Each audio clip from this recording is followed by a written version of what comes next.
Metallica were among the pioneers and tastemakers of power ballads. They have inspired several generations of metal bands who are known for amazing melodic tunes. Out of more than 100 Metallica songs, a couple dozen belong to the less heavy side. And now tell me, how many Metallica songs are based on strumming? Such a common feature of ballads. I mean this loose, boring, lazy, campfire type of strumming. Only one. I don't mean one, another one, and a few in part. Doesn't it seem a paradox to you that one of the most influential bands with famous ballads, which guitarists are in all the top lists, and whose songs the beginners often learn first, and yet they almost never use probably the most popular guitar technique? Metallica's got lots of songs that could have featured lots of strumming if they were written by someone else. But James Hetfiled, its primary composer, seems to ignore it. Why? Firstly, we should distinguish album and live versions of Metallica songs. Metallica in the studio and Metallica on the stage are two separate entities. They can fix mistakes and do variations from one show to another, but the tape will keep it indefinitely.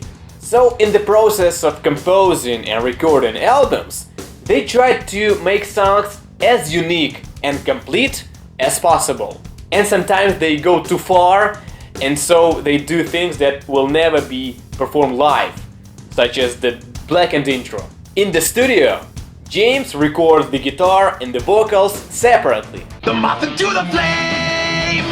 But on stage, he has to pull them off together. The moth into the flame! And so riffs get simplified. He's a living human, and thus some arpeggios turn to strumming, which is easier. For instance, he does it in Nothing Else Matters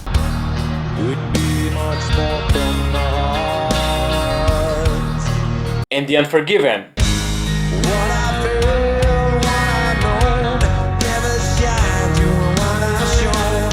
And he started doing it later, not on the tour in support of the Black Album.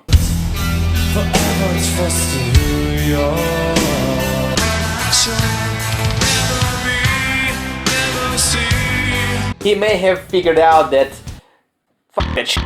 James is a professional musician, so he does not have a childish bias towards any guitar technique. He has personal preferences and a vision what fits a Metallica song. So it's not that James hates strumming. He simply may not see it as part of Metallica sound. On a solo album, which I hope he is up to do eventually, why not? Country and folk influences came out in a couple of Metallica songs, namely Mama Said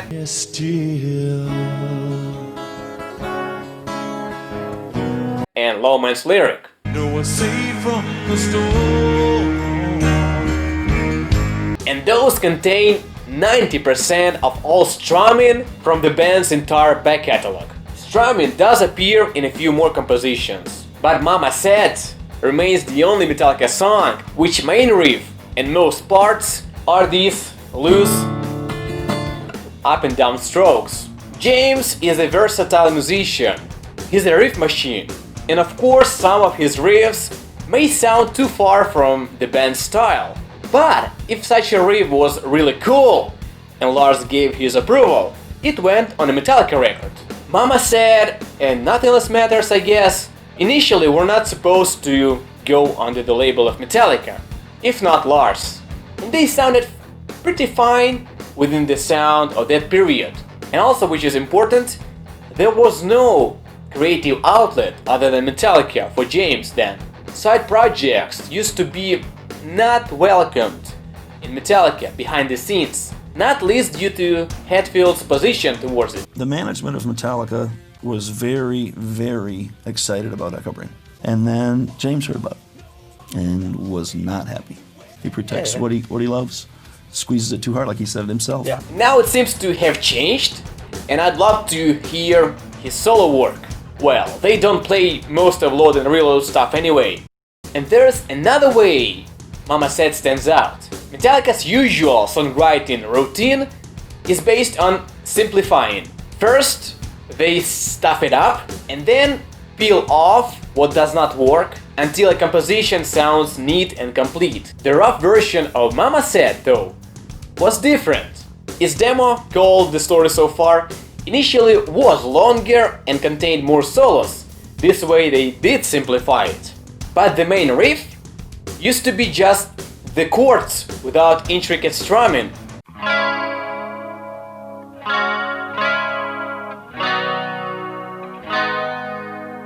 That was the way Mama Said had gone through, from the bare skeleton to the complete riff. And you could still turn it into an arpeggio, since it has a distinct melody going over the chords.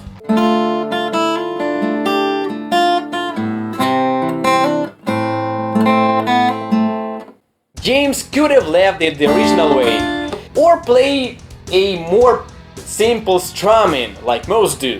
But something inside or outside might have told him that it needed more work. You might argue, but Andriy, strumming is the best way to deliver emotions and meaning through the guitar. Why doesn't James take advantage of it? On the guitar, you can do things that you cannot do on other instruments. Multiple ways to play the same chords and notes, different positions, ocean of timbre, and all the good stuff that open strings allow. Why limiting your means of expression, especially in ballads, to plain strumming, which is a somewhat one-sided technique?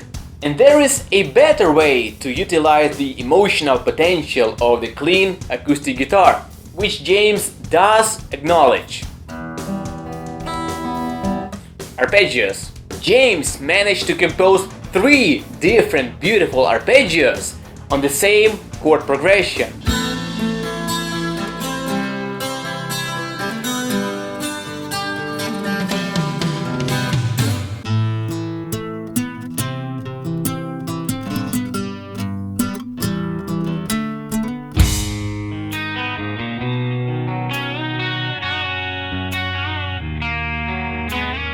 Those are well-phrased, meaningful riffs that tell stories, unlike lazy strummed chords.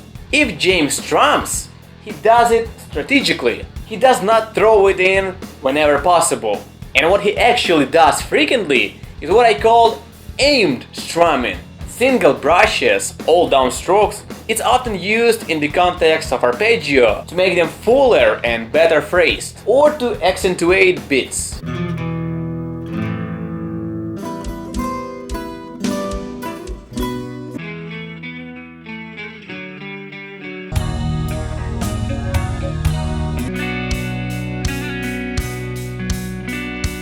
But let's take another example. The most popular ballad of Slipknot, Snuff.